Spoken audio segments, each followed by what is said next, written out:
Assalamualaikum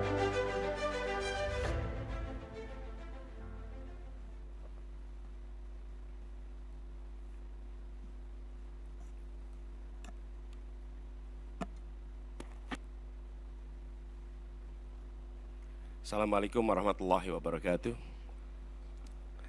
Selamat malam, salam sejahtera untuk semuanya.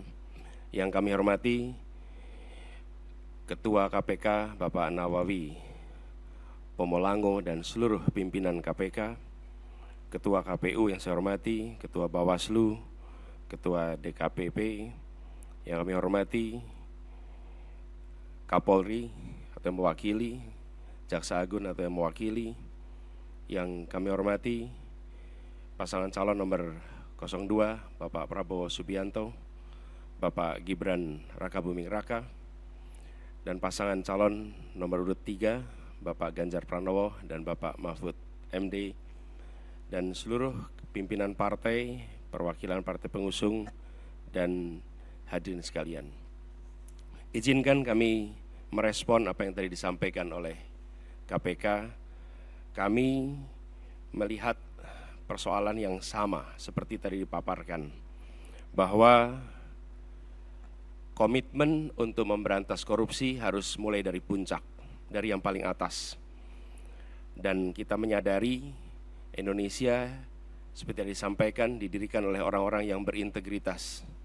Dan contoh-contoh seperti Muhammad Hatta, Hugeng, Baharudin Lopa, dan akhir-akhir kemarin adalah Pak Artijo Alkostar, adalah contoh pribadi-pribadi berintegritas yang saya rasa harus kita kembalikan lagi di Republik ini. Ini persoalan yang amat serius, yang tidak boleh kita anggap enteng dan sederhana. Tadi disampaikan tentang Corruption Perception Index yang menurun, SPI, IPAK yang tadi ditunjukkan. Kami melihat ada problem yang amat serius di dalam kepercayaan publik terhadap pemberantasan korupsi, yang itu juga tercermin. Bulan lalu ada survei CSIS terhadap lembaga-lembaga pemerintahan, dan di antara lembaga pemerintahan paling rendah kepercayaan adalah DPR, dan di atas DPR adalah KPK. Justru KPK bukan lembaga yang paling dipercaya, tapi termasuk lembaga yang paling rendah kepercayaannya. Karena itu kami ke depan berkomitmen untuk bisa melaksanakan beberapa hal.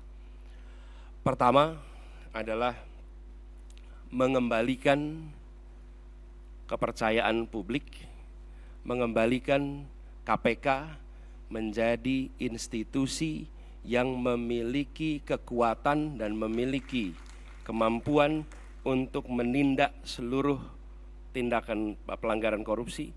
Dan ini dari aspek apa? Satu, undang-undangnya.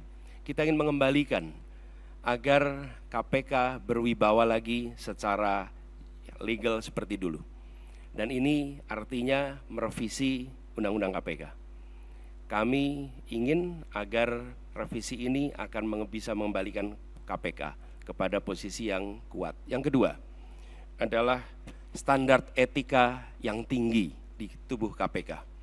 Kita ingat era di mana KPK datang di sebuah tempat, tidak mau ikut makan, tidak mau ikut kegiatan-kegiatan yang didanai di luar KPK. Standar yang tinggi itu harus dikembalikan di KPK, sehingga bukan saja undang-undangnya memberikan kekuatan dan kemandirian, tapi juga di dalamnya baik pimpinan maupun seluruh staf bekerja dengan kode etik yang amat tinggi. Yang ketiga adalah rekrutmen. Rekrutmen di KPK kita perbaiki sama-sama seperti tadi disampaikan yang diusulkan oleh Presiden di tingkat pimpinan maupun rekrutmen staf. Bukan sekedar mencari pekerjaan, tapi menjadi tempat untuk memberantas korupsi. Ini hal pertama yang kami ingin lakukan. Yang kedua adalah seperti katakan tadi, optimalisasi LHKPN. Dan kami setuju, bila tidak itu dilaksanakan, maka bisa dilakukan demosi, bahkan reposisi atau sanksi yang lain. Lalu kami melihat perlunya kita menuntaskan undang-undang atau RUU perampasan aset. Koruptor harus dimiskinkan, tidak ada pilihan lain. Ini adalah hukuman yang harus diberikan. Yang berikutnya adalah kami ingin mendorong konsep illicit enrichment dan trading in influence. Sesuai dengan UNCAC, yang harapannya nanti akan menjadi arus utama dalam pemberantasan korupsi. Lalu yang tidak kalah penting, kami berencana untuk mendorong pengesahan RUU pendanaan politik. Karena salah satu problem utama adalah justru karena proses politik pelibatan, baik itu kegiatan partai politik, kegiatan kampanye, yang tidak memberikan ruang yang cukup untuk pendanaan dari negara dan publik menjadi salah satu sumber korupsi yang terjadi di Republik ini.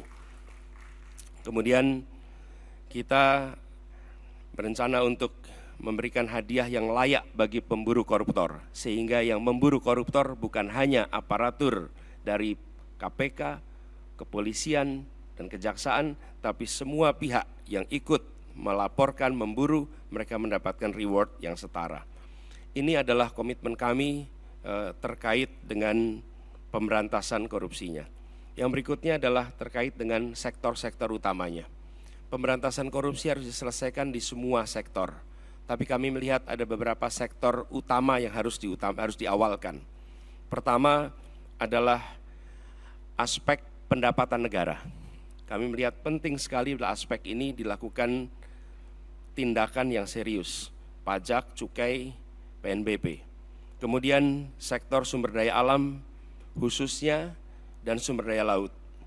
Yang ketiga adalah sektor pangan, karena korupsi di sektor ini berdampak amat besar kepada kesejahteraan seluruh rakyat Indonesia.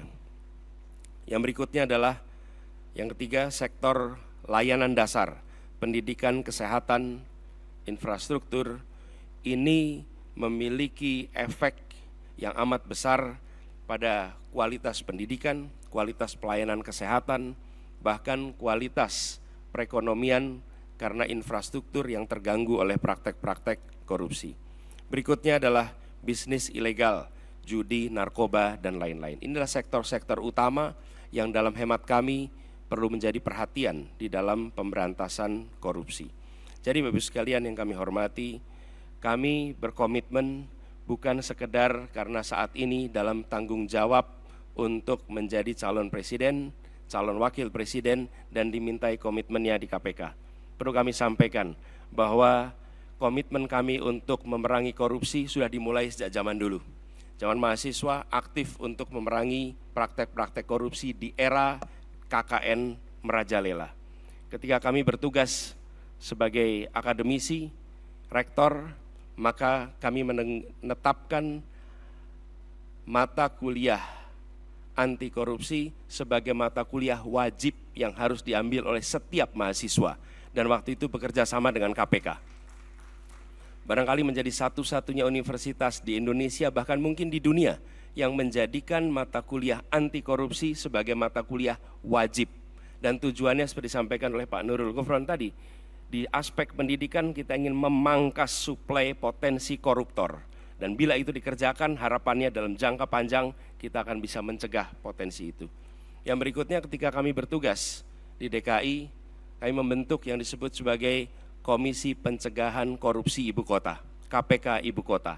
Ini dikerjakan untuk kita mencegah praktek korupsi yang ada di dalam institusi Pemprov DKI Jakarta. Jadi Bapak Ibu sekalian kami hormati, soal ini adalah soal serius, bukan soal untuk main-main, bukan soal untuk guyonan. Ini adalah persoalan korupsi yang amat mendasar yang harus dibereskan. Dan kami tegaskan bahwa komitmen yang kami sampaikan di sini adalah komitmen kami melanjutkan apa yang sudah kami kerjakan selama ini. Bukan semata-mata karena ditugasi menjadi pasangan calon presiden, tapi ini adalah komitmen lama yang akan kami teruskan. Dan insya Allah ketika kami ditugaskan, maka integritas menjadi faktor nomor 1 dalam penentuan pribadi-pribadi di pemerintahan. Termasuk ketika penyusunan kabinet, dalam penyusunan pimpinan-pimpinan lembaga, termasuk dalam mengusulkan nama-nama menjadi anggota KPK, pimpinan KPK.